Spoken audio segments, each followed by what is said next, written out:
All right, welcome everybody. Thank you for everybody to take the time to listen to this, and I hope you all learn something from it. So the project I'm talking about is a 5-year project called Managing Flies for Crop Pollination. It's led by DPIRD, but it's really a national collaborative project. Hort Innovations are basically the agency that's, that we get the funding from, which supports Western Sydney Uni, University of New England, UWA, Seed Purity in Tasmania, and Biological Services. So they're all the collaborators on it. And the avocado levy fund itself has been accessed by HA for us to do this work, which has been fantastic. And we've basically got 2 key project objectives. The first one is we need to identify what fly species are out there already that can improve pollination of crops in the Australian horticulture industry, both under field conditions, in particular avocado orchards, and under protected cropping environments, and that includes things like blueberries and strawberries.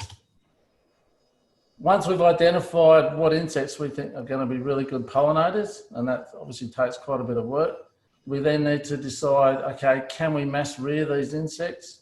What are the protocols you need to do to achieve that? Look at the release strategies and provide pathways for basically commercialisation of these insects for use by Australian producers. So it's a pretty fast track in 5 years to go from start to woe, but we've already had some really encouraging results, and I think we're definitely going to achieve those objectives. I mean, honeybees are the industry standard pollinator, not just in Australia, but worldwide.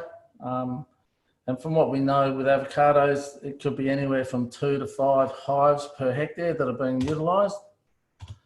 But as Wendy mentioned before, the horticulture industry is very concerned about being over-reliant on a single insect species for all pollination needs. And some of the pests and disease that can threaten beehives and colonies I've listed there. Obviously, varroa mite is the big bad one, but there's plenty of others. And, you know, bees are getting harder to source. For example, the bushfires over in eastern states wiped out a lot of hives, and bees sting workers under protected cropping environments anyway, so they're not particularly fun things. So the whole idea is to have a more comprehensive pollination service. So we're talking about bees and hives. We're not saying bees versus flies, but we just want a range of options for producers to get to. So I'm just going to quickly overview the research that we've been doing here at DPIRD. So very quick overview, we've done 2 large-scale avocado fly pollination trials in enclosures. Obviously, you can't get the result of your pollination until the following year. So in 2018, we looked at a fly called Calliphora albifrontalis. And in October last year, we looked at albifrontalis versus another fly, Calliphora dubia. On top of that, and this does link into the eDNA work that Mike mentioned, is that we've been doing quite a lot of intense insect monitoring of what insects are visiting avocado flowers, and we've done that over the last 2 flowering periods. One of the advantages of using a fly as a pollinator is that firstly they're big and they're hairy. They regularly visit flowers. They need to do so to collect nectar to meet their energy demands and flying, and as a consequence they pick up and move pollen. They don't sting workers, and they can be active at a lot cooler temperatures than bees. I've heard bees sort of around 12, 13, 14 degrees will tend to go back to the hive, whereas some of the bigger brown blowflies are quite active at 4, 5, 6 degrees. That's an example of one of the flies we looked at. That's Calliphora albifrontalis, and as you can see, they're completely covered in hair. So whenever they visit flowers, crawling around over the anthers and the stigma, there's a very high chance that they'll transfer pollen. So obviously, as producers out there, you'll all understand the complexities of avocado flowering, But basically, they can produce anywhere up to 1 million flowers per tree. And a good fruit set would be if you got 200 to 350 fruit per tree. So that's an awful lot of flowers for not too much fruit. And the sort of yield variables can be anywhere from 11 to 28 tonnes per hectare. So what we did in October 2018 was we built enclosures around avocado trees, and we basically put flies inside those enclosures when the flowering started. So very simply, we put polypipe tubing over, and we always paired up the trees. So we had a Hass variety as a type A cultivar and a pollinizer tree, if you like, or a type B, which was Edinger and or Edronol. So we put this insect-proof netting over the enclosure and then secured around the bottom with sand. Obviously not forgetting to put the flies inside. And that is the fly I said we were using, Calliphora albifrontalis. We also did enclosures where we completely excluded insects. So we went in there after we'd enclosed it and we sprayed spinosad in there to knock off any insects. So in with those avocado trees, we put 300 fly pupae. We had 9 of those. We had 9 enclosures where we had no insects. And we compared these 2 trees out in the open, if you like, that are pollinated by bees and whatever other insects are around. So the pupae were nice and sheltered. They had a nice little penthouse there built for them. And you can see within each enclosure, we had to sit the whole thing in a water bath to prevent ants taking the pupae away. And the pupae were just in that top part inside there. So there's the fly pupae, Calliphora albifrontalis, quite a big fly. So basically out of that pupal case, the fly is going to emerge. It blows this massive bubble out the front of its head, a bit like your airbag in the car, pops the top of the pupae off, and out comes the fly, and it's a pretty sad looking specimen when it comes out. It's very pale and feeble.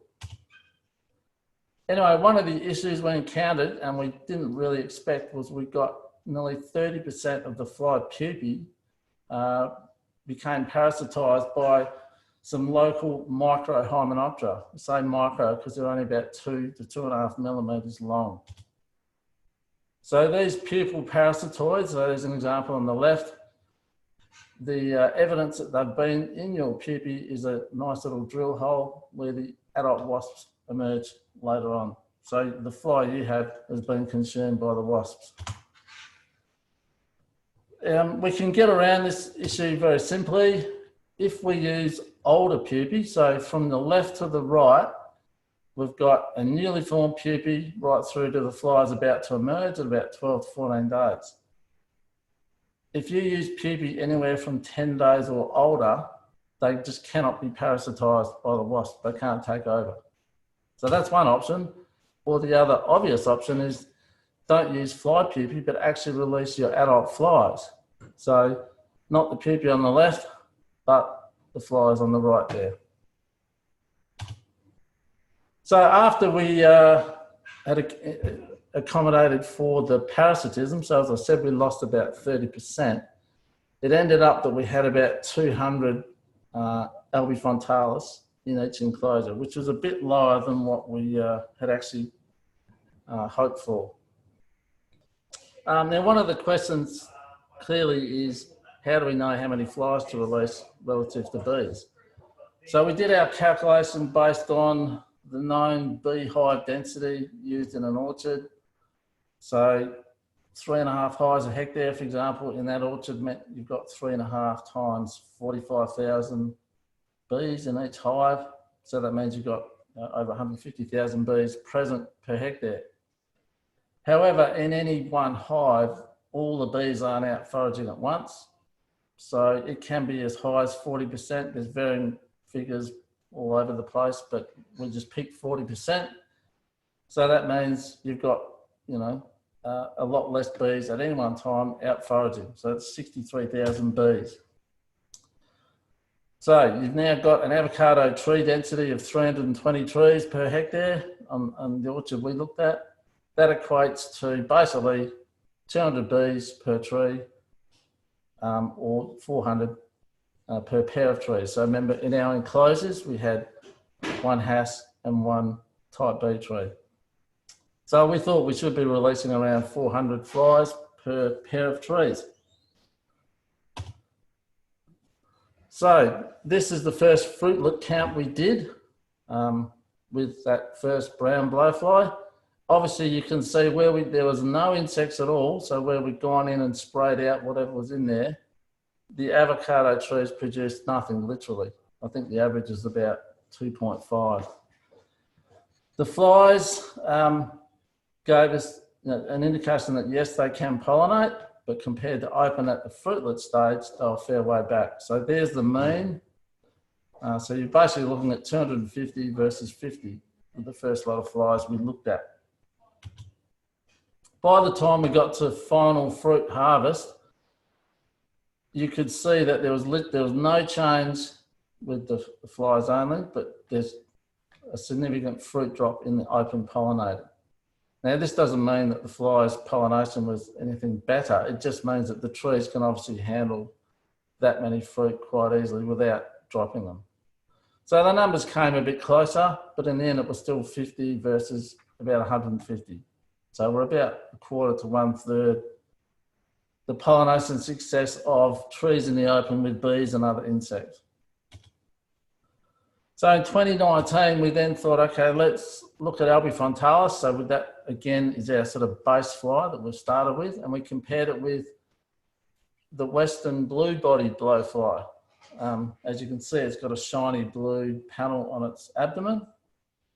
And that fly is found around Australia, and that's where that beautiful expression running around like a blue-arse fly comes from. Because when you watch these flies in flight, they've got a completely haphazard pattern. They never go in one direction, they're all over the place. Let's go back to the correct view. So we compared these two flies. Albifrontalis is from WA, Calliphora dubia is nationally. If you ever wondered why flies are blowing bubbles, they're basically doing that to thermoregulate.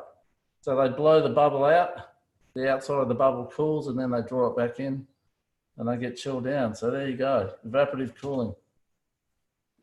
This is just an aerial view to show you where the enclosures were placed within the orchard. So you can see how we did spread them out, but we tended to go down 2 rows. We didn't want to make it too complicated going right across the orchard. Oh my God, I've done it again. Okay, so, rightio. This is us putting the flies into the enclosures. And that's the flies happily in there. Again, like the bees, not every fly was on the trees feeding on the flowers all day. There's quite a high percentage were on the roof or the sides of the enclosure. So when we looked at this second year trial, so here's the fruitlet count in blue. So for albifrontalis compared with dubia, Calliphora dubia was significantly better. And compared to the open, it was still a fair way short. Once we got to the final harvest, which is in orange, after accommodating for fruit drop, you can see we had an average of only about 80 avocados in the open pollinated, about 45 to 50 in Calliphora dubia, and no change with the albi. So we did get quite a bit of variability from tree to tree, which is something that I suppose growers wouldn't necessarily always be measuring or monitoring or looking at. From one tree to the next, you've got quite a wide variation in fruitlet counts and then final fruit. But it clearly showed that Calliphora dubia, the blue bottom fly, was a far better pollinator than Calliphora albifrontalis. And that result fitted in really well with some flower feeding studies we did, where we actually got cages of each fly species, albi and dubia, and we looked at how much time did they actually spend feeding on the avocado flowers. And we showed that Calliphora dubia spent 3 to 4 times more often feeding on the flowers than albifrontalis. We don't know all the reasons why. We don't know if it's the nectar properties, the volatiles from the flower or what, but basically that supported the improved pollination result we got. So this year we're setting up, rather than enclosing just 2 trees, which clearly has its limitations, we're going to actually have a lot larger enclosures, which are going to be a lot more realistic, and they're going to have up to 24 trees in each of them, with the same sort of percentage of type B cultivars. I think it's around 9 to 11%. So in one enclosure, there'll be a small beehive with just 2 frames. The second one will have Calliphora dubia. And the third one, we're hoping to have a fly I haven't mentioned yet, which is Calliphora vicina. And that is a fly that is found around the world. So if you wanted to have a commercial pollination or pollination service fly, this would be the one. So again, we'll do 2 fly releases. The idea is we'll put about 5,000 flies in each of the large enclosures at the start of flowering, and then say another 2,000 at the midpoint of flowering. And again, based on those calculations we did earlier, it's going to be about 200 flies per tree. So 200 times 24 is 4,800. So that's the sort of numbers we're looking at. So again, as I said, albifrontalis is a fly we looked at that's endemic to southwest WA. Calliphora dubia is endemic to mainland Australia, and Calliphora vicina is found worldwide. And there's a picture of it down there. And that fly we have actually seen quite often feeding on avocado flowers in the orchards we've looked at. I did want to have a really big thank you to Jasper Farms, in particular Jacinta, Ben and Neil and all their staff for their help in allowing us to do this and helping us with construction and every other facet of it, which has been really fantastic. So there's a sort of controlled pollination trials, if you like. We wanted to back that up and support it with actually looking at what insects are on the flowers. Now that's clearly going to vary from farm to farm, location to location, within regions, within states. So what we found was quite a different pattern in what insects were visiting in the morning versus what insects were visiting in the afternoon. So here's sort of a pie chart representation of the morning. We got a lot of hoverflies in the morning. And in particular, we only found 2 species, which I'll show you later. We did find 2 blowflies that were quite common, vicina, as I mentioned before, and albifrontalis. And then there was just a whole lot of others, including damselflies, dragonflies, tachinids, which are big sort of, people call them horseflies. There were some robber flies, which are known as bibionids, and a few other things. But then when you flip to the afternoon, that's when the blowflies tended to dominate. So vicina and albifrontalis, hoverflies dropped off, and again, all the others were in small amounts. So it was a pretty clear different diurnal pattern that we picked up. So if we just go back to that last one, with Mike's project he was talking about with the eDNA, we already know some insect species that are visiting the flowers. And for example, the DNA or the genome of vicina and albifrontalis are particularly already known because they're flies involved in forensic cases and homicides and all the rest of it. So that data is already out there. So if they're looking for a match, they've got an easy start there. One thing that kind of surprised me was how few numbers of insects were actually on avocado trees at any one time.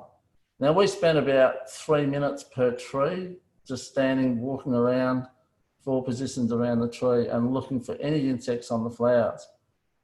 And literally a quarter of them had no insects. We didn't see a single insect on the flowers. And you can see the the frequency of 2, 3, 4, 5, 6 and more dropped off as you got higher.